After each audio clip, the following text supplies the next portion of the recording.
Ô Major, em qual momento da sua carreira, da sua vida, que houve essa virada de chave? Sair dos bombeiros, entrar na política, se tornar vereador? Como que foi isso daí? Bom, primeiro eu tenho ali todo o tempo que eu estive no Corpo de Bombeiros, a gente sempre esteve muito presente na cidade. E o cargo exclusivo de vereador é um cargo onde eu estava falando para vocês, agora há pouco eu acabei de vir do Jardim Pantanal, lá na Zona Leste de São Paulo, acompanhando obras, acompanhando estruturas que foram montadas para desassoreamento de tubulações, enfim, equipamentos, limpeza de córrego, porque a gente acaba tendo contato com as emergências. E um tempo você fala, meu Deus, será que a gente não pode fazer um pouquinho mais? Será que a gente está vendo tanta situação irregular, difícil? Será que a gente não pode agir para tirar, de repente, a pessoa de uma situação tão difícil? Uma moradia que às vezes não é imprópria, os filhos, deslizamentos de terra. E ao ponto que o primeiro e o maior incentivador foi o Capitão Derrite. Ele hoje é secretário de Segurança Pública, foi eleito deputado federal em 2018. Entrevistado aqui pelo SQS. E vocês trabalharam juntos? Trabalhamos. Então, em 2018, era o Capitão Palumbo e o Tenente Derrite. Então, nós éramos da comunicação do Corpo de Bombeiros, sempre operamos o Twitter. Essas informações eu fico contente que o senhor acompanha e que tem um bom relacionamento. E o Derrite, depois de eleito, falou, a gente precisa ter um grupo político. Um grupo político onde nós temos os nossos valores. As nossas conquistas da polícia, do Corpo de Bombeiros, da família, dos bons costumes do cidadão de bem. Como que nós vamos fazer? Vamos tentar. Então, a gente foi pelo partido. Infelizmente, não houve ali, apesar que foi uma votação boa, mas acabei não entrando, eu fiquei de suplente do Arnaldo Faria de Sá, vereador. Qual partido que é? PP. PP, tá. E a partir do momento que, infelizmente, aconteceu do vereador Arnaldo Faria falecer por causa aí de todos os problemas que ele tinha de saúde, eu estava em casa. O que nós vamos fazer hoje que eu estou de plantão? Estava no outro dia.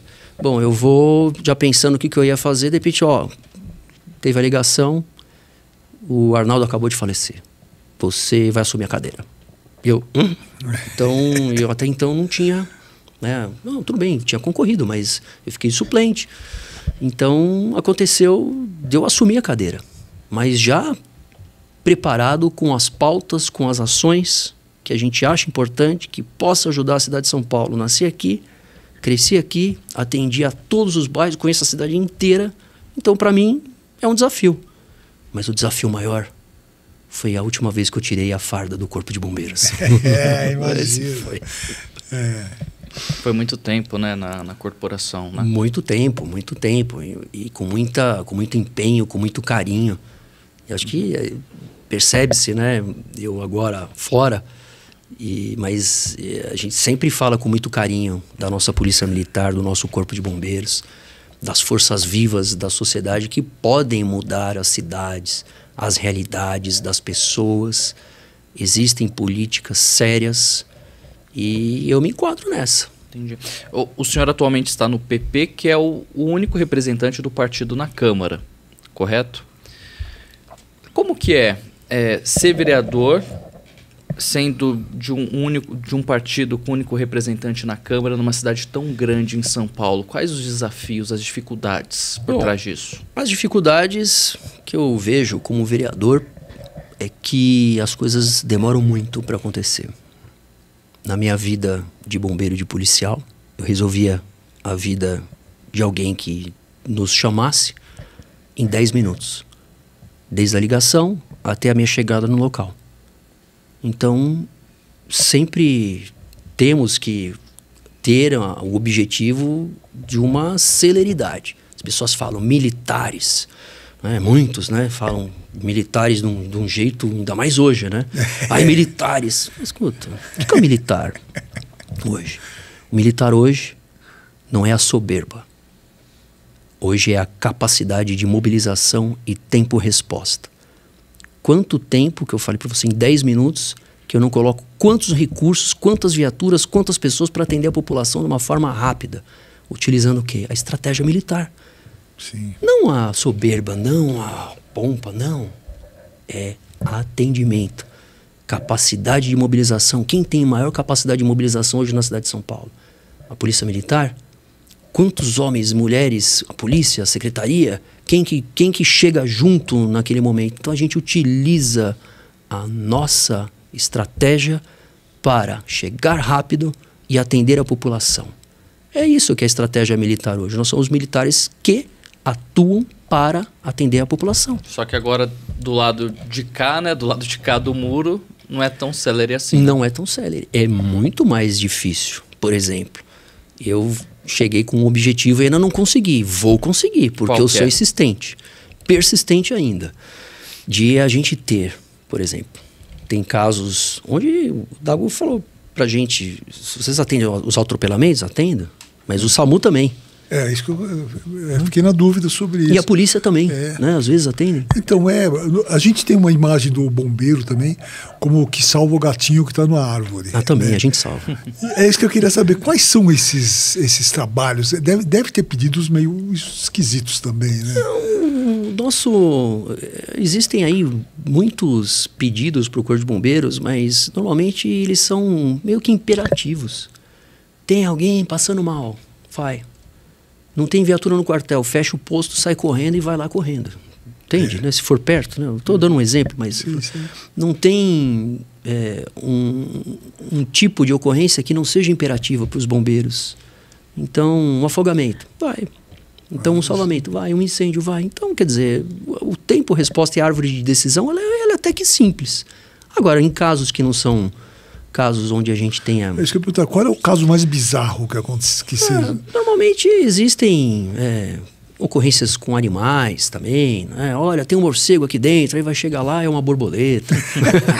eu sei, a população ela vai pedir, olha, tem uma cobra aqui dentro. Na hora que você chega lá, a cobra não está mais lá.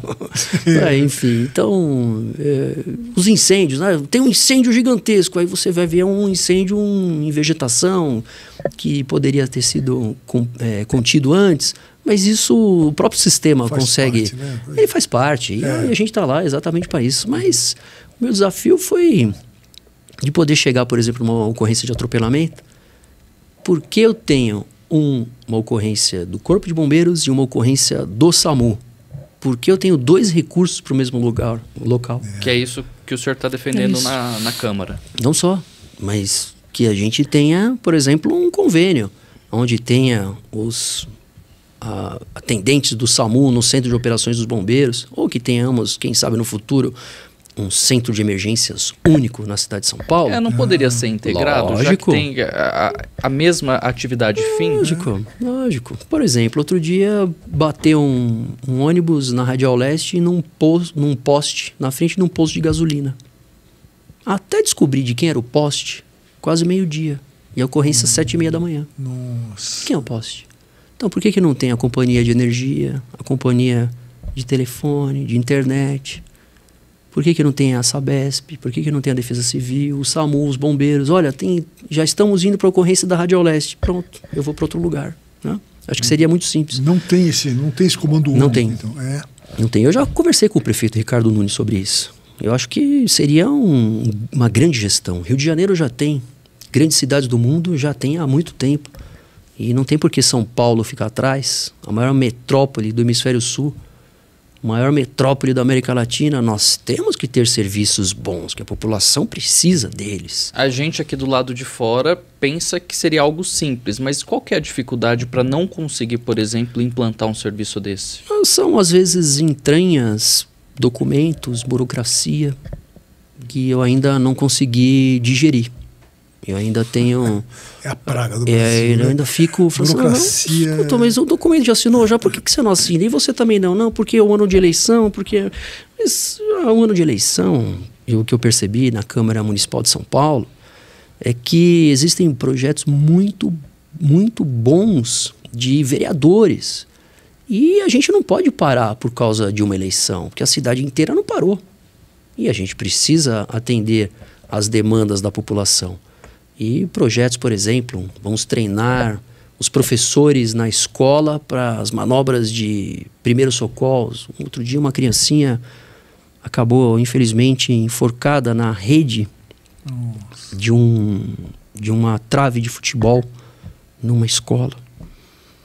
E poderia ter sido diferente o atendimento, não sei, mas os treinamentos deveriam acontecer para os professores, para todos que tivessem ali uma ação direta em creches, em escolas infantis, em escolas de ensino médio. Eu recebi um bombeiro no prédio. Foi incrível, cara, porque o que eu aprendi aquele dia e o que foi evitado a partir daquele dia, né, são recomendações básicas que a gente não pensa muito, né? E porque a segurança, eu sempre acho, assim, a segurança é do cidadão, o cidadão é o principal responsável. Sim. Se não der certo, aí chama o bombeiro, né?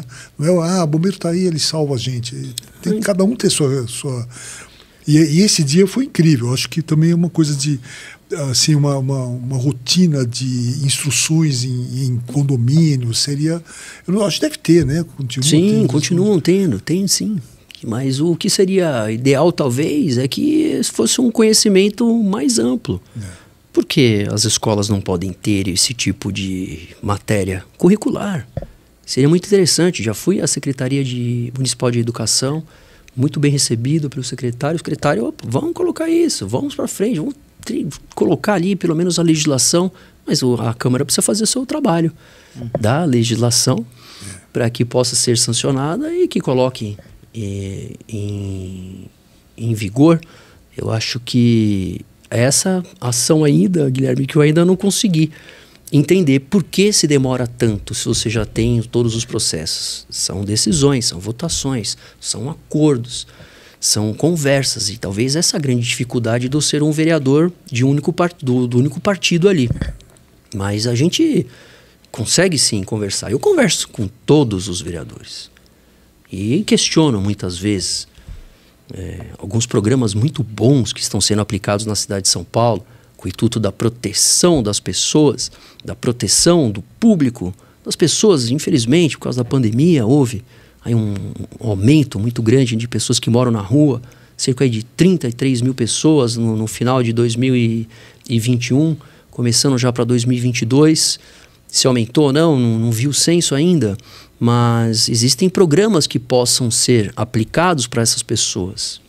Quem não quer um tipo, por exemplo, de bom prato municipal, refeições subsidiadas, uma concentração na doação de cestas básicas que possam entregar para essas pessoas, porque não são só pessoas, são famílias. Por que essas pessoas elas vão morar num local, por exemplo, e achar normal que ela possa morar numa barraca? O prefeito Ricardo Nunes fez a sanção do programa de segurança alimentar, colocando algumas coisas, como essas que eu citei, né, essas proteções. E por que votam contra? Eu não entendo. Quem vota contra? Vota contra. Por exemplo, a oposição toda, somente um vereador, do PT que votou a favor. Então eles votaram contra. E quando eles ficam falando a respeito que querem fazer determinado tipo de ação para o povo, mas por que você votou contra? Perguntei para todos. Mas por quê? Votar contra um bom prato? Bom prato, aquela refeição de R$1, que tem uma refeição balanceada, quase 2.000 calorias ali, arroz, feijão, carne, salada, tudo. Você votou contra por quê? Onde ele é bom? Ele vai dormir aonde? Não pode dormir? Não, esses containers não podem. Como não podem? Ele pode dormir embaixo da ponte? Eu não acho justo isso com a pessoa. Se a gente tem uma cidade que ela tem condições, por que não colocá-los ali? E é isso que a gente vem buscando contra essas injustiças. Eu não acho que isso é normal, mas a gente não pode também somente ver as pautas que são as pautas do Major Palumbo. Eu preciso ver as boas pautas. Foi o que eu falei. Olha, existem muitos bons projetos que precisam ser aplicados na cidade. Agora precisam ter ali a votação, o entendimento para que eles sejam aprovados e assim sendo aplicados na cidade. Os projetos de segurança alimentar e de habitação. O projeto de habitação é um projeto muito bem estruturado. Talvez o mais importante da história de São Paulo. Então, eu não vou votar a favor? Lógico. E se fosse da oposição? Pô, mas é o povo, você vai votar a favor, você vai votar contra por quê? Eles deram alguma resposta? Respostas de, por exemplo, não, porque a pessoa, depois existem os programas de segurança alimentar, esse que eu citei, por que você votou contra? Porque eu não acredito que esse projeto possa funcionar. Mas qual parte dele? Olha, a parte de que eles possam, por exemplo, receber um dinheiro para que as pessoas voltem para sua residência, que é a Vila Reencontro. O que é isso? É um local, vocês podem ver alguns containers, algumas vilas de prédios que são apartamentos pequenos, que vão tirar as pessoas, principalmente ali da região central, Cracolândia, onde não estão nas suas faculdades mentais normais. Eles precisam de uma intervenção. Não é possível você deixar uma pessoa ali e achar que ela está normal. Ela não está. Ela precisa passar por um tratamento. Ela precisa ser readequada para entrar de novo no seu seio da família. Eu acredito que a família tem um peso fundamental, Guilherme. A família precisa estar ali presente na hora que a pessoa mais precisa. E se ela não está presente, a assistência social vai buscar a família dele. E depois a prefeitura vai pagar para a família para que ele possa ficar em casa, pelo menos naquele período até que ele tenha uma adaptação. Eu não acho que isso vai funcionar. Tudo bem, então se for uma orientação partidária, de ideologia, né, essas ações, né, nós temos ali muitas pautas que às vezes afastam as pessoas. E a gente está falando na maior cidade do Hemisfério Sul.